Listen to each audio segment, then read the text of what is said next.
Just a little update on my timing chain replacement on the Mercedes C180, the m271 engine.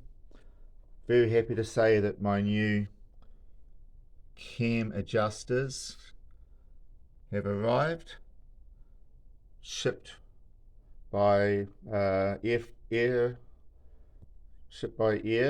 and they arrived about a week earlier than what I've expected. So really happy about getting them, and that means that I'm ahead of schedule, and I'll be able to install these over the weekend and do an update on the riveting down of the master link as I reform this whole front end here. What I plan to do is actually connect the chain together before I put the cam adjuster sprockets in place. I think that's going to be the best idea. That gives me plenty of room up front here to work with my tools. Make sure I've got an excellent rivet done on my master link. Once I've got that all in place, then I'm going to put my inlet sprocket on here. That is the one which is labeled as E, this one here, followed by the exhaust one last. Okay, so I'm going to put the inlet one on first and then put the chain all in place.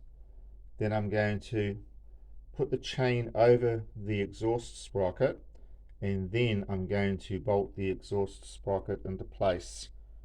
I'll just nip it up by hand initially, putting the tension around on this side, so my chain is going to be coming off the crankshaft sprocket nicely up the guide over the sprocket here, and between the two sprockets there's going to be like no slack at all. It's just going to go from one sprocket with the links coming across to the exhaust sprocket, and then the remaining length of the chain will be down here, and at that stage I'll put the tensioner back in place, and that should actually take any slack out of the chain. The chain should then be nice and tight.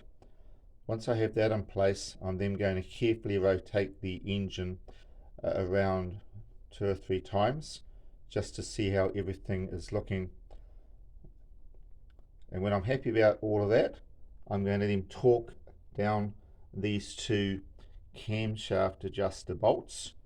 Now I bought a new socket for those. It's a 27mm socket is what you need, and you need a deep reach one. So I had to get a special one because it's quite a deep reach to go over the little spring sections which are worked with the adjuster magnets. So you can't do it with a standard 27mm socket. It just won't reach the actual bolt head. So you need a long reach or deep reach socket for that. So I managed to pick one of those up. It's arrived, and I'm really all set to go. So today is Thursday. I'm going to start the job on Saturday morning, and I don't see any reason why I can't have this bad boy out on the road by Sunday running. Everything I need is here. So thank you very much for looking at this with me, this small update, but very pleased to announce the arrival of my sprockets. That's what I was waiting for before I could proceed any further.